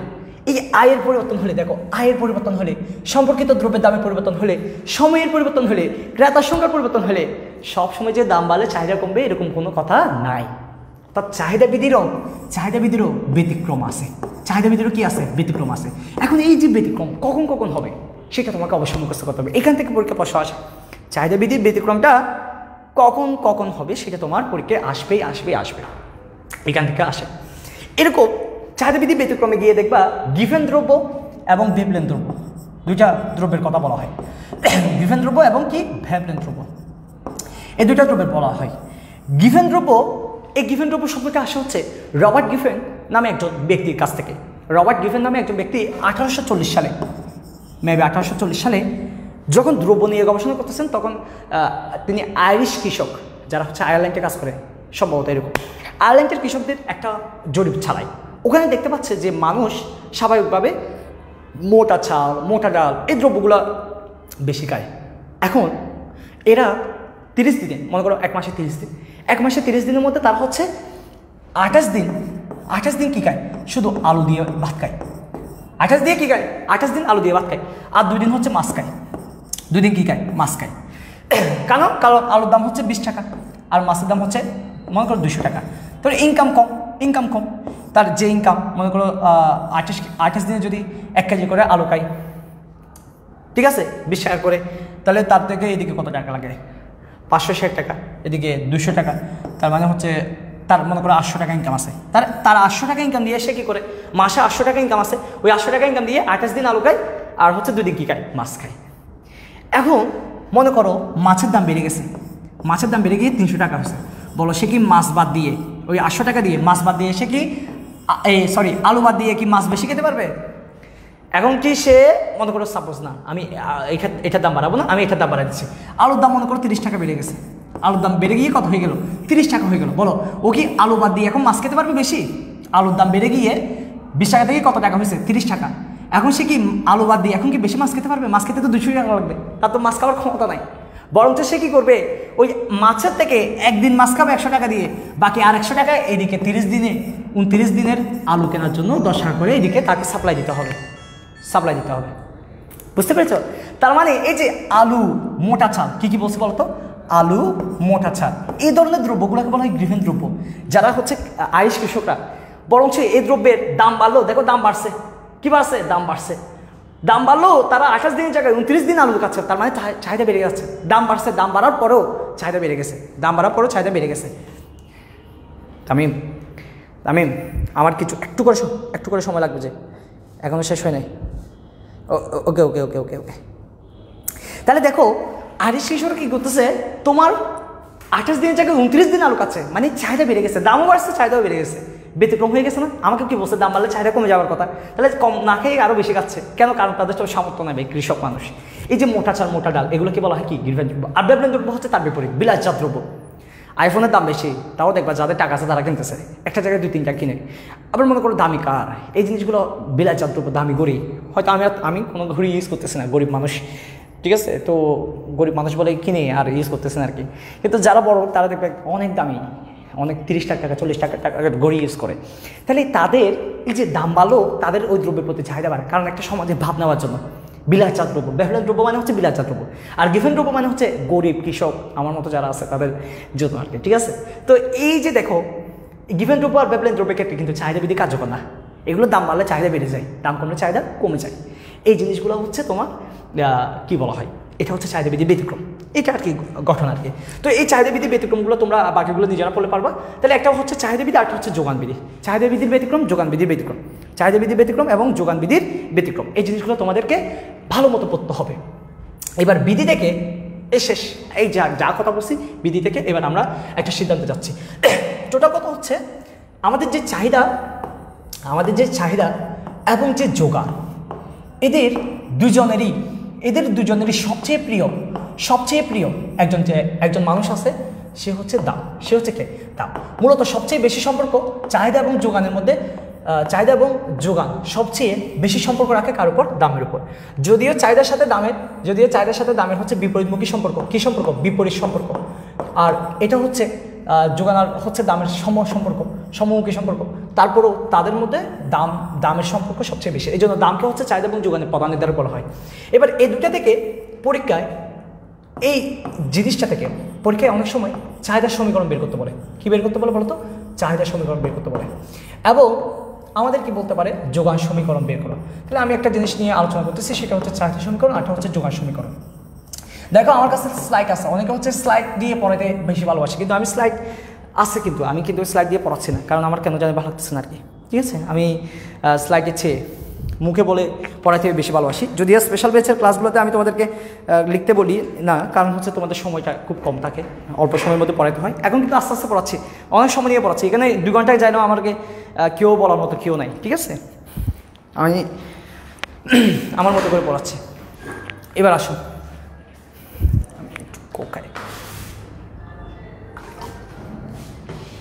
আজকে সমীকরণ বের করাটা শিখিয়ে দিই, ক্লাসটা শেষ করে দেবো। দেখো তোমাকে মনে করো একটা গল্প বললো যে একজন ব্যক্তির ইনকাম যখন, আমি এখানে একটা লিখে দিচ্ছি, একটা মনে করো সাপোজ এটা আমি এখানে তোমার হচ্ছে একটা তালিকা আকারে লিখতেছি, কিন্তু এটা তালিকা আকারে থাকবে না, হয়তো লেখা আকারে থাকতে পারে, মানে কথা আকারে থাকতে পারে, এভাবে কথা আকারে থাকতে পারে। হ্যাঁ, বলো একজন ব্যক্তির আয় যখন 2 টাকা, তখন চাহিদার পরিমাণ 6 একক। আবার দাম একটি দ্রব্যের, একজন ব্যক্তির কথা কেন বলতেছি, আমি উল্টাপাল্টা বলতাম। বললাম একটা দ্রব্যের দাম যখন 2 টাকা, তখন চাহিদার পরিমাণ 6 একক। দ্রব্যের দাম বেড়ে গিয়ে 4 টাকা হলে চাহিদার পরিমাণ মনে করো 2 একক হয়। এই কথাটা আমাকে লেখা দেওয়া আছে, কি আকারে আছে? বর্ণনা আকার দেওয়া আছে। এরকম যদি লেখা থাকে সেটাকে আমরা বলি বর্ণনা। কি দেওয়া আছে? বর্ণনা। এই বর্ণনা থেকে যদি লেখা থাকে সেগুলোকে আমরা কি বলবো? বর্ণনা। এই বর্ণনা থেকে তোমরা চেষ্টা করবে যে এরকম একটা তালিকায় নিয়ে আসতা। তালিকা মানে কি? সূচি। তালিকা মানে কি বলতো? সূচিতে নিয়ে আসা। সূচি তাহলে বর্ণনা পড়তে হয় না, সংক্ষেপে পড়া যায়। এরকম একটা ঘটনা দিয়ে আমাকে বললো যে একটা চাহিদার সমীকরণ তৈরি করো। একটা কি তৈরি করো? চাহিদার সমীকরণ তৈরি করো। ঠিক আছে, তো সমীকরণ তৈরি করার জন্য একটা সূত্র মুখস্থ করলে হয়ে যায়। তোমাকে চিন্তা হবে সমীকরণ তৈরি করার জন্য একটা সূত্র, সেটা হচ্ছে সমানের এই পাশে একটা কাজ হবে, এই পাশে একটা কাজ হবে। পার্থক্য হচ্ছে কোন জায়গায়? দেখো এখানে যে দাম, এই দামকে আমরা সংক্ষেপে কি বলবো বলছি? দামকে আমরা সংক্ষেপে বলবো পি, আর যে চাহিদা সংক্ষেপে বলবো কিউডি। এবার খেয়াল করো, এই যে সমান চিহ্ন আছে, সমান চিহ্নের এই পাশে সবসময় কে থাকবে বলছি? এই পাশে থাকবে অধীন চলক। সমান চিহ্নের এই পাশে হচ্ছে অধীন চলক, আর এই পাশে কে থাকবে? স্বাধীন চলক। তাহলে তোমাদেরকে একটু আগে শিখেছি দাম চাহিদার উপর নির্ভর করে নাকি চাহিদা দামের উপর নির্ভর করে? অবশ্যই চাহিদা নির্ভর করে। চাহিদা হচ্ছে অধীন আর এ হচ্ছে কি স্বাধীন। তাহলে অধীনটাই পাশে কিউডি, সূত্রটা দেখো QD minus QD one, QD one minus QD two. এই সূত্রে অধীন চলকটা এদিকে আসবে, প্রথমে কিউডি বসবে QD one minus QD QD minus QD one, QD one minus QD two, P minus P one, P one minus P two. এটা হচ্ছে সকল সমীকরণ সূত্র। মানে এই দুইটা জিনিস চিনলে হবে, শুধু এই দুইটা জিনিস থাকবে, একটা স্বাধীন একটা স্বাধীন আর একটা হচ্ছে অধীন। এই দুইটা জিনিস চিনলে সূত্রটা ইউজ করে যাবে। ধরে নাও আমি যদি তোমাদেরকে বলতাম এইদিকে যদি এই ঘটনাটা বলতাম যে একজন বিক্রেতা যখন দাম 2 টাকা, একজন বিক্রেতার দাম 2 টাকা হয় না, একজন বিক্রেতার দাম কখনো কয় টাকা হয় না, একজন বিক্রেতার দাম 2 টাকা হয় না। আচ্ছা আমি একটা কল আসছে, হয়তো স্টুডেন্ট কল দিচ্ছে এই জন্য। হ্যালো, জি ওয়ালাইকুম আসসালাম, কে? জি আমি একটু পরে জানাচ্ছি, একটু ক্লাস আছে, ক্লাসটা শেষ করে জানাচ্ছি আপনাকে। আপনি আমাকে 30 মিনিট পর কল দেন। আচ্ছা, যে কথাটা বলতে যাচ্ছি দেখ, বললো একটা দ্রব্যের দাম যখন, একটা দ্রব্যের দাম, বিক্রেতার দাম না বাবা, দ্রব্যের দাম যখন 2 টাকা তখন যোগানের পরিমাণ 10 একক। দ্রব্যের দাম যখন 4 টাকা হলো যোগানের পরিমাণ 14 একক। এরকম করে তোমাকে একটা ঘটনা দেওয়া আছে। দাম যখন 2 টাকা ওই দ্রব্যের যোগান কত? 10 একক। মানে বিক্রেতা 10টা বিক্রি করবে, দাম যখন 4 টাকা বিক্রেতা 14টা বিক্রি করবে, যোগানটা এরকম কথা দেওয়া আছে। তো এখান থেকে যদি আমাকে সমীকরণ তৈরি করতে বলতো, তাহলে আমি বলেছি এই যে দামকে কি দ্বারা প্রকাশ করা হয়? পি। যোগানকে কি দ্বারা প্রকাশ করা হয়? কিউএস।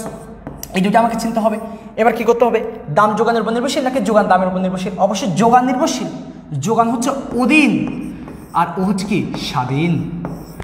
তাহলে ও স্বাধীন, ও কি অধীন। তাহলে আমার সূত্রটা কিরকম হইতো? অবশ্যই তুমি জানো, QS minus QS one, QS one minus QS two, P minus P one, P one minus P two. এটা হচ্ছে আমার যোগান সমীকরণের সূত্র হইতো। এটা দিয়ে আমি যোগান সমীকরণটা বের করতে পারতাম। বুঝতে পেরেছো? এই যে এই সূত্র দিয়ে বের করবো। এখন কীভাবে বের করতে হবে সেটা আমি তোমাকে এটা দেখা দিচ্ছি, তারপর তুমি এটা করবা বাসায় নিজেরা। এই জিনিসটা তোমরা বাসায় নিজেরা করবা। আমি এই জিনিসটা একটু দেখা দিচ্ছি। হ্যাঁ, এই জিনিসটা আমি দেখা দিচ্ছি। দেখো কীভাবে করতে হয়। এখানে অনেকে ভা লিখতে পারে, অনেকে ভা দিবে অথবা অর দিবে, ইংরেজিতে আসলে অর দিবে, এক একজন এক এক। আমি অ্যারো চিহ্ন ইউজ করি। হ্যাঁ, কিউডিটা বসে দেবে, কারণ এই যে মনে রাখবে এই কিউডি এবং এপি এদের কোনো মান থাকবে না। প্রথম যেটা থাকবে তাদের কোনো মান থাকবে না। আচ্ছা, এই চিহ্নটা ইউজ করি। হ্যাঁ, এখানে দেখো কিউডিটা বসে দিলাম। এবার কিউডি ওয়ান মানে হচ্ছে প্রথম চাহিদা কত? 6। প্রথম চাহিদা 6 মাইনাস কিউডি টু, দ্বিতীয় চাহিদা কত? 2। এবার আসো পির মান নাই, পি ওয়ান মানে প্রথম দাম কত? 2 টাকা। তাহলে 2 টাকা বসলাম। পরবর্তী দাম কত? 4। এই যে 4 বসালাম। ঠিক আছে, এবার খেয়াল করো, সমান দিলাম। কিউডি থেকে 6 বিয়োগ যায় না, একটা লেটার থেকে সংখ্যা বিয়োগ করা যায় না, এই জন্য কিউডিটা রেখে দিলাম, 6টাও রেখে দিলাম। কিন্তু 6 থেকে 2 বিয়োগ করা যায়, 6 থেকে 2 বিয়োগ করলে হচ্ছে 4। একইভাবে পি মাইনাস 2, পি থেকে 2 বিয়োগ করা যাবে না, কিন্তু এটা থেকে এটা বিয়োগ করলে -2। এগুলো তোমাকে জানতে হবে ভাই, যোগ বিয়োগ না জানলে এগুলো সমস্যা, এটা তোমার বিষয়। যারা জানো না তারা হচ্ছে কী করবা, তারা ওই কমেন্ট করবা, আমি তোমাদেরকে একটা ম্যাথমেটিক্যাল ভিডিও তৈরি করে জানিয়ে দেবো, যারা হচ্ছে একদম ম্যাথমেটিক্যালি দুর্বল। এবার দেখো এখানে আর কিছু করার নাই, এখানে শুধু কাজটা আছে কি বলতো? কোনাকুনি গুণ করা। কি গুণ করা? এই যে এটার সাথে এই অংশের সাথে এই অংশের গুণ করা। আবার আরেকটা সিস্টেম আছে, এর সাথে এর গুণ করা, অর্থাৎ কোনাকুনি গুণ করা। তাহলে আমরা কোনাকুনি গুণ করি। কীভাবে গুণ করতেছি দেখো, -2 দিয়ে এটাকে গুণ করলে -2 কিউডি -6 সমান 4 দিয়ে এটাকে গুণ করলে পি -2। তাহলে কীভাবে গুণ করতেছি দেখো। এবার তোমরা অনেকে কী করবা, অনেকে হচ্ছে এটা দিয়ে এটাকে গুণ করবা। এটা গুণ না করলেও চলে, না করলেও চলে। আমরা কী করবো? আমরা গুণ করবো না, আমরা কী করবো? আমরা জাস্ট এটা রেখে দিব। এখন এদিকে যে -2 আছে সেটাকে এই পাশে নিয়ে আসবো, এই 4 নিয়ে আসবো। 4 নিচে নিয়ে আসা যে কথা, এটা নিচে নিয়ে আসা একই কথা। এটা নিচে, এটাও শুধু আমরা সমস্যা নেই। অনেকে আবার বলবে যে এভাবে লিখলে কি হইতো, এভাবে লিখলে সমস্যা আছে নাকি? সমস্যা না, একই কথা। তবে আমি 4 নিচে লিখার একটা সুবিধা আছে, যে আমার বুঝতে সুবিধা হবে। কিউডি সমান 6টা রেখে দিলাম, সমান তো না, মাইনাস কিউডি -6টা রেখে দিলাম। এটা থেকে এটা দিয়ে ভাগ করলে হচ্ছে -2, আর এটা হচ্ছে পি -2। এবার দেখো এই যে ভাগ করছি, 4কে 2 দিয়ে ভাগ করলে হচ্ছে -2। এগুলো যোগ বিয়োগগুলো তোমাকে জানতেই হবে ভাই, এগুলো আমি তোমাকে বাসায় গিয়ে শিখে দিয়ে আসতে পারবো না। এই যোগ বিয়োগগুলো তুমি বাসায় নিজে থেকে শিখে ফেলিও, একটা ছোটো ভাই বোন থাকলে তাদেরকে বলে শিখে ফেলিও। -2 দিয়ে দেখো এই জায়গায় একটু শেখার বিষয় আছে। এই -2 দিয়ে এই অংশটাকে গুণ করবো, তাহলে -2 দিয়ে পিকে গুণ করলে -2p, আবার মাইনাসে মাইনাসে প্লাস 2 দুগুণ 4, 2 দুগুণ 4। দেখো মাইনাসে আর মাইনাসে কী হয়ে গেল, প্লাস হয়ে গেল, 2 দুগুণ 4, কিন্তু এখানে তো প্লাস আছে, প্লাস মাইনাসে মাইনাস বসে গেছে, আর 2 দিয়ে পিকে গুণলে 2p। এবার আমার কাজ কি, এবার আমার কাজ হচ্ছে কিউরিটাকে রেখে দেবো, শুধু চাহিদাটাকে রেখে দেবো, মনে রাখবা শুধু চাহিদাটাকে রেখে দেবো। 2pটা এদিকে নিয়ে আসলাম, যোগ 4 যোগ 6 এদিকে রাখলাম। এখন ঘটনাটা হয়ে গেল কি, এবার দেখো কিউরিটা রেখে দিলাম সমান সমান 2pটা রেখে দিলাম এবং 4-এর সাথে 6 যোগ করলাম, তাহলে 10। মনে রাখবে এইদিকে হচ্ছে কিউরি ছাড়া আর কেউ থাকতে পারবে না। আমার না এত কল আসতেছে, আমার শেষ, নেমে যাচ্ছি। ওকে যদিও বললাম শেষ, কিন্তু আসলে শেষ হয়ে যায় তোমাদের জন্য আর কি, মিথ্যা কথা বলছি, কিন্তু আমি মিথ্যা খুব কম বলি, চেষ্টা করি কম বলার, কিন্তু বলে ফেলি আর কি। তাহলে এটা হচ্ছে তোমার এই যে 10 - 2p, এটা জাস্ট কি বললাম বাবা, এখানে এই লাইনে আনসার দিলে চলতো, এই লাইনে আনসার দিলে চলতো, কিন্তু এই লাইনে আনসার দিলে কিন্তু এটা সুন্দর আনসার না, এটা হচ্ছে সুন্দর আনসার, এটা বেস্ট আনসার, ঠিক আছে। এটা এইভাবে লিখতে হয়, মানে পিটাকে এই সাইডে লিখতে হয়, কিউরিটাকে এই সাইডে লিখতে হয়। এই যেভাবে কাজটা করলাম, প্রথমে যোগ বিয়োগ করা, কোনাকুনি গুণ করা, এই যে যোগ ভাগ করা, এগুলো যদি ঠিকঠাক পারো তুমি এটা দিয়ে করবা। আর মনে রাখবে এই যে এই সমীকরণটা দিচ্ছি, এখানের আনসারটা বের হবে কিউএস সমান, আনসারটা বলে দিচ্ছি, কিউএস সমান 6 + 2p। এখন আমার যে আনসার হয়েছে কেমনে বুঝবো, আমার যে এটা আনসার হয়েছে আমি কেমনে বুঝবো, বোঝার উপায় দেখো। আমার দাম কত টাকা ছিল, 2 টাকা, 2 টাকা দামের চাহিদা কত, 6। দেখো এখানে 2 টাকা বসাও তো, পি এর জায়গায় 2 টাকা যদি বসাই, 2 গুণ 2, 2 দুগুণ কত, 4, 10 থেকে 4 বিয়োগ করলে কত, 6, দেখছো। বা আবার শুনো, এখানে যদি 2 টাকা বসাই, 2 দুগুণ কত হবে, 4, 10 থেকে 4 বিয়োগ করলে কত, 6, তাহলে দাম 2 টাকা হলে চাহিদা কত বের হচ্ছে, 6, তাহলে দাম 2 টাকা হলে চাহিদা 6 বের হচ্ছে। আবার এখানে 4 বসাব তো, 2 আর 4, 4 দুগুণ কত, 8, 10 থেকে 8 বিয়োগ করলে, 10 থেকে কত, 10 থেকে যদি 8 বিয়োগ করি কত হয়, 2, এই যে 2, 4 টাকা দামে চাহিদা 2, মিলে গেছে। আমি যে এটা বললাম কেন বুঝবো, এই যে দেখো 2 দুগুণ 4, 2 দুগুণ কত, 4, 4-এর সাথে 6 যোগ করলে 10, দেখছো 10। আবার 4 বসালে 4 দুগুণ 8, 8-এর সাথে 6 যোগ করলে এই যে 14, মিলে গেছে। এই জন্য আমি এটা আনসার আসবে সেটা বলে ফেলতে পারছি। এবার তোমরা এরকম কয়েকটা প্র্যাকটিস করো, সমীকরণ নিয়ে প্র্যাকটিস করো, আরও কয়েকটা প্র্যাকটিস করো, দেন তোমাদেরকে আরও ভালো মানের কিছু ক্লাস দেওয়ার চেষ্টা করব এবং আরও নিত্য নতুন জিনিস আনার চেষ্টা করব। তার আগে আমি তোমাদেরকে একটু বলি, আমি স্লাইডটা একটু দেখা দিচ্ছি, অনেকগুলো বিষয় আছে এখানে, তোমাদের যারা স্লাইড দরকার আছে তাদেরকে, যারা হচ্ছে আমাদের প্রাইভেট বেসে ভর্তি হয়েছে তাদেরকে আমরা স্লাইডগুলো দিয়ে দিব। যদি তোমরা মেসেজ করো যে আমি ভর্তি হয়েছি, আপনি আমাকে ইয়ে করেন। যারা প্রাইভেট বেসে ভর্তি হয়েছে, অনলাইনে এবং অফলাইনে যারা ভর্তি হয়েছে তাদেরকে দিব, হ্যাঁ। আর বাইরের স্টুডেন্ট থাকলে তারাও বলিও, তাদেরকে না দিয়ে থাকবো না, বলে দিব, সমস্যা নেই। কোথায় দিবে বলো তো, নক 019 14 12 16 28 এই নাম্বারে নক দিও, হ্যাঁ। তাহলে দেখো এই যে চাহিদার শর্ত, 3টা শর্ত, এগুলো কথা বলছি, এই চাহিদা নিয়ে কে কী বলছে না বলছে এগুলো সবগুলো বলছে, এগুলো এখানে সাইটের মধ্যে আছে, তোমরা এগুলো নিজেরা পড়ে নিও। এই দেখো ধ্রুবক নিয়ে কিছু কথা বলি দেয় তোমাদেরকে, যদিও বলি নাই, কিন্তু এগুলো এখানে আছে, এখানে পড়ে ফেলিও। আমরা পরবর্তী ক্লাসে কখনো সময় হলে ধ্রুবক দিয়ে কথা বলো। ওই যে গ্রিফেন দ্রব্য, তোমাদেরকে একটু আগে যে গ্রিফেন দ্রব্য বলছি, এই যে দেখো 1840, ঠিক আছে তো, রবার্ট গ্রিফেন, এই যে দেখছো মোটা ছাল, মোটা ডাল, এগুলো হচ্ছে গ্রিফেন দ্রব্য, মনে রাখিও। ও এই যে চাহিদা সমীকরণ নিয়ে অনেকগুলো কথা হয়, এগুলো আমরা পরবর্তী ক্লাসে দেখব। তো যাদের পিডিএফ দরকার তারা বলিও, পিডিএফটা দিয়ে দিব এবং বাকি ক্লাসে বাকি বিষয়টা আলোচনা করবো। ও বাবা কত সুন্দর একটা স্লাইড চলে আসে। তো আজকের মতো ক্লাসটা এখানে শেষ করলাম। ভালো থেকো সবাই, সুস্থ থেকো সবাই, তোমাদের বন্ধুবান্ধবদের জানিয়ে যাও যে আমাদের অফলাইন এবং অনলাইন ব্যাচে ভর্তি চলছে, যারা চায় তারা ভর্তি হতে পারবে। নাম্বার দিয়েছে, নাম্বারে যোগাযোগ করলে ইন ডিটেলস কথা বলতে পারবে। ভালো থেকো, টাটা।